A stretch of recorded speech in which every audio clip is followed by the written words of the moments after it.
It's one of those things that, like, even if you just like grown a flower on your porch, you like sort of pick up on indicators of those things. So I guess that's maybe a case to say that the like sort of scale at which this is happening is different than the scale at which many of the folks who are involved have worked in plant production or agriculture. Got him some more water, his plants did all right in the end. Another sort of puzzling thing that I've been working on, or puzzling about, hemp is on a list of plants that are called bioaccumulators, that in some cases when there are like environmental contaminants and you want to clean them up, there's a question of, can I get a plant that will pull these heavy metals or this industrial waste out of the soil and accumulate it into its biomass, and then I can cut those plants down and either incinerate them or send them to the landfill and clean up a site. And those are called phytoaccumulators or bioaccumulators. There are a whole bunch of plants that you might use for that kind of application, but hemp is on that list, that it has the capacity to like pull some like sort of non-essential materials out of the soil and up into its biomass.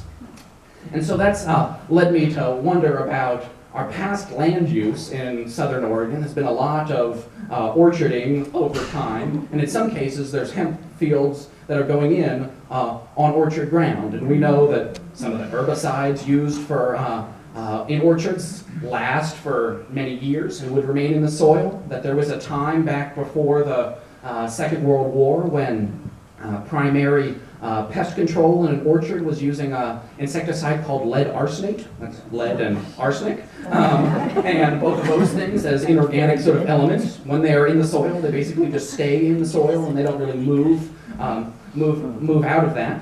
And so do see some examples, this one included, where this was somebody who went into a pear orchard that had been farmed, I think, 2 seasons ago, cut all the tops off of the pear trees, and then planted their hemp down the middle.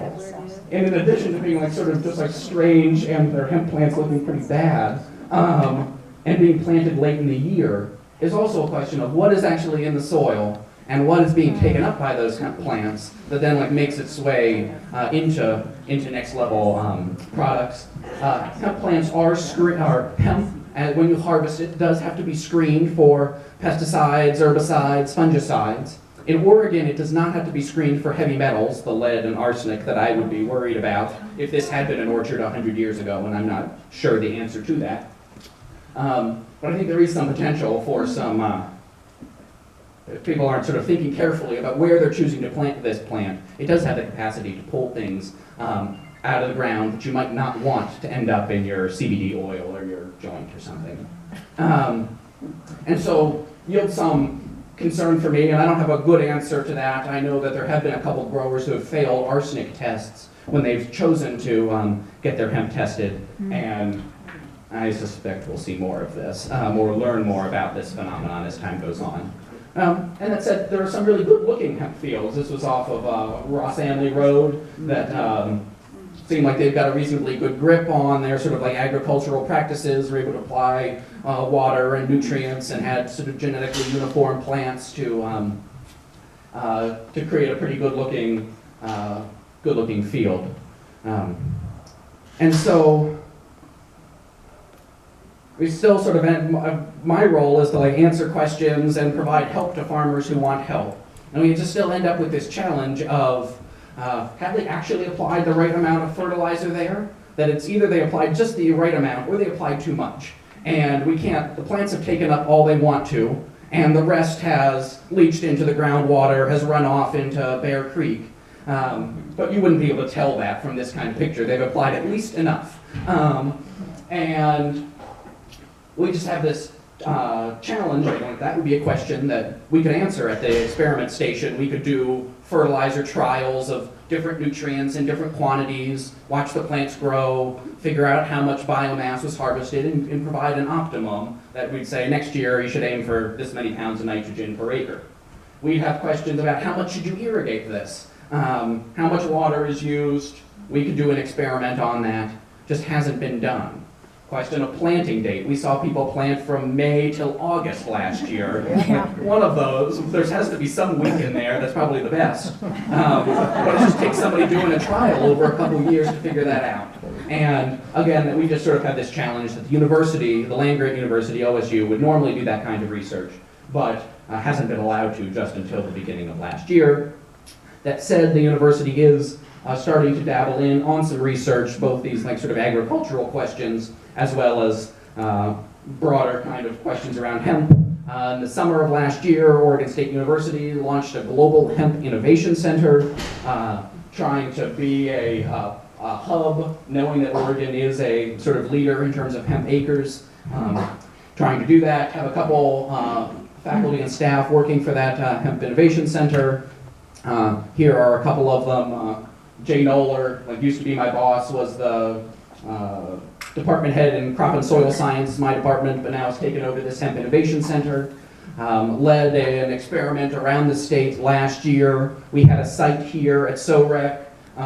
There's 238 in the background, where we were growing some hemp. At that point, we were growing the Canadian fiber type hemp, not the Oregon CBD type hemp, again, because of rules and regulations, but are starting to dabble in on that. This coming season, we will start in at some scale on doing some experimentation with the CBD type hemp and trying to answer some of those questions: planting date, fertilization, irrigation, pest control, to help growers. We started doing a little bit of publishing. We've got like what is industrial hemp, some like soil and seedbed preparation. After all, I was seeing all those hills being plowed, worried about soil erosion. I wrote this publication on cover cropping and trying to just like raise the awareness of these basic practices. I taught a class last fall that was well attended on using cover crops to protect the soil, and invited hemp growers and had quite a few show up. And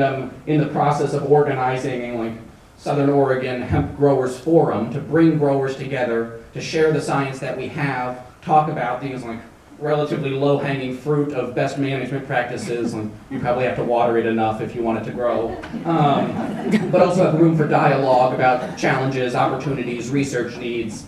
And so I hope I'll have a series of those coming up through this growing season to provide some additional support to our local growers. And with that, I will take questions. Thank you.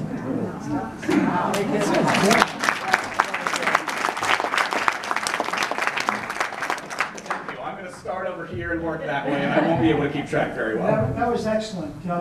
One thing you didn't touch on, which I'd like to get your comment on, was that I don't see this boom continuing. I think it is a bubble because there's no medicinal value that's been proved for any of these compounds, and we make better ropes out of synthetics. Hemp ropes are obsolete to a large extent, and the exponential growth of culture of hemp may wind up producing a glut of hemp without a comparable market. What do you think? Yes. I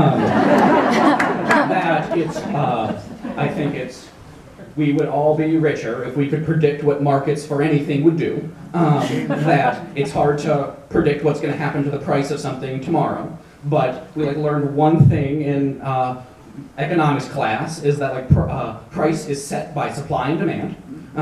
There has to be, those two things have to match up.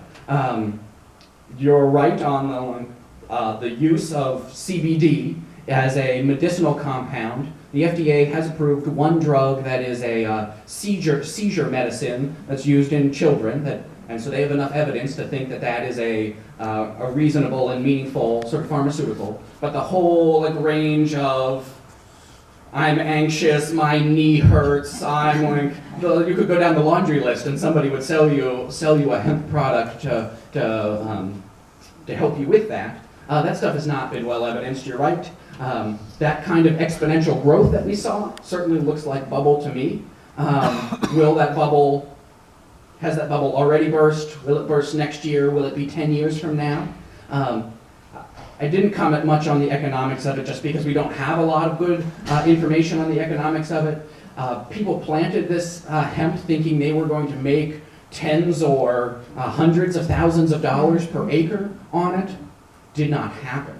That the entomologist at the research station has sometimes said, like, farmers have a particularly good, or are particularly good at ruining a good thing. That by the time you realize that it's going to be a profitable crop, you say, I'm going to grow this next year. And so does everybody else. Everybody puts it in the ground at about the same time and wants to harvest it at about the same time. And then supply and demand comes into action. And it may have been valuable last year, but then everybody got on the bandwagon and it's not worth anything anymore. And that basically is what happened this past year.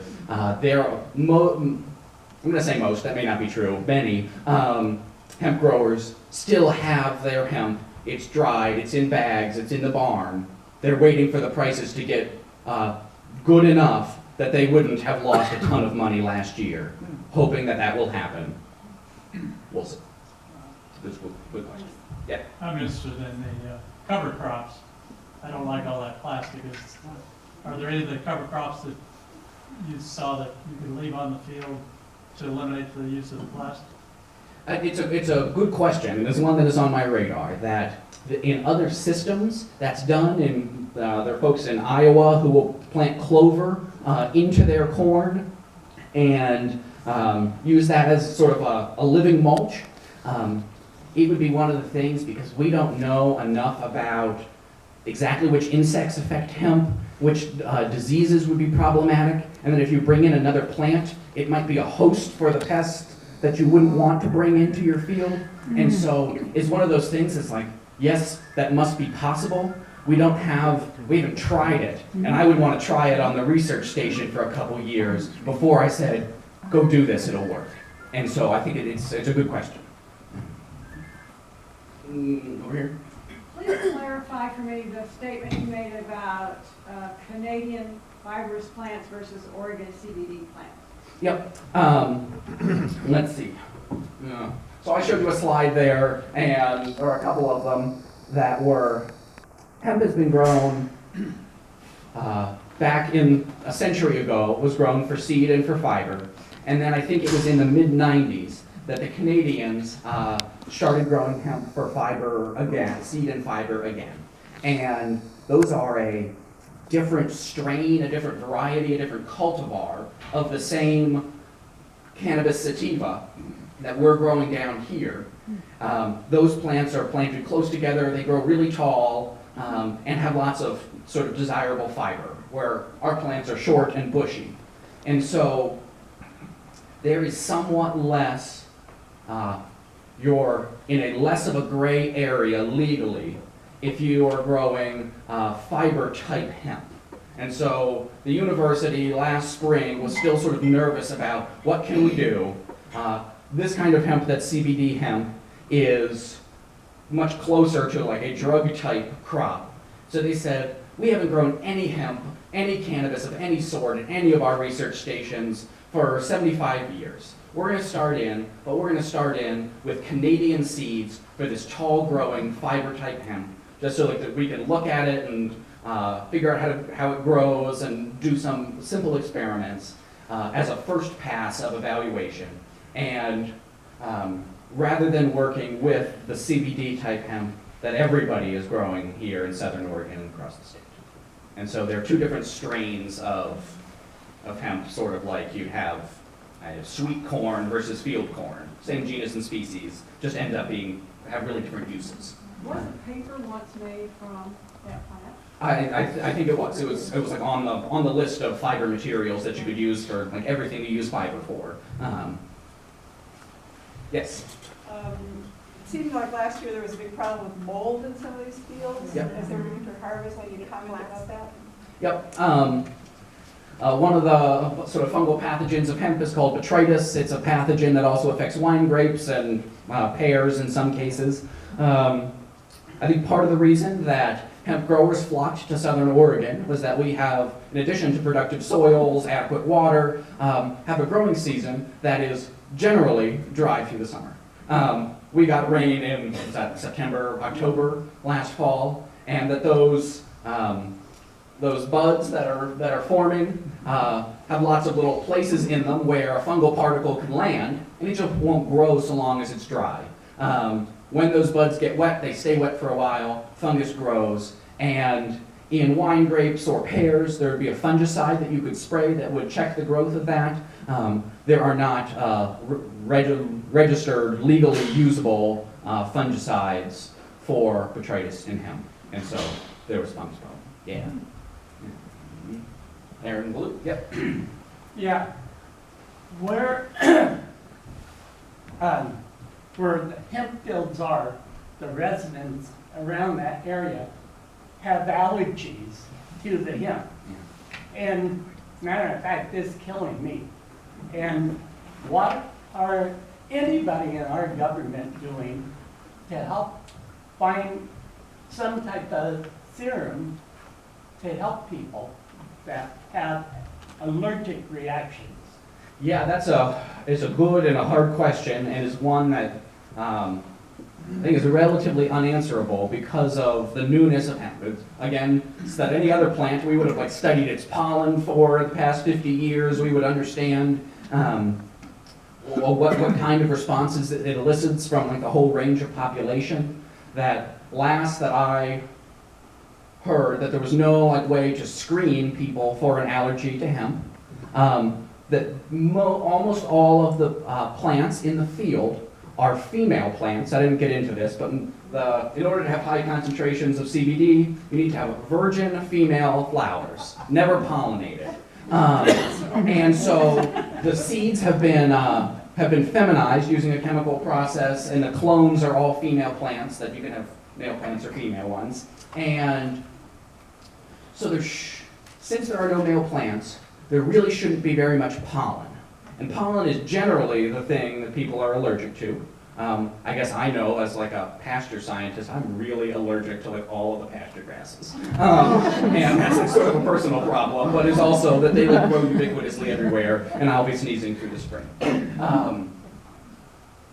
I don't have a particularly good answer to your question on if anybody is studying a remedy, if it's something that like normal allergy medicine would check or not. The big problem comes when they turn off the water in the fields to dry out the plants and before they harvest, which takes about a month and a half.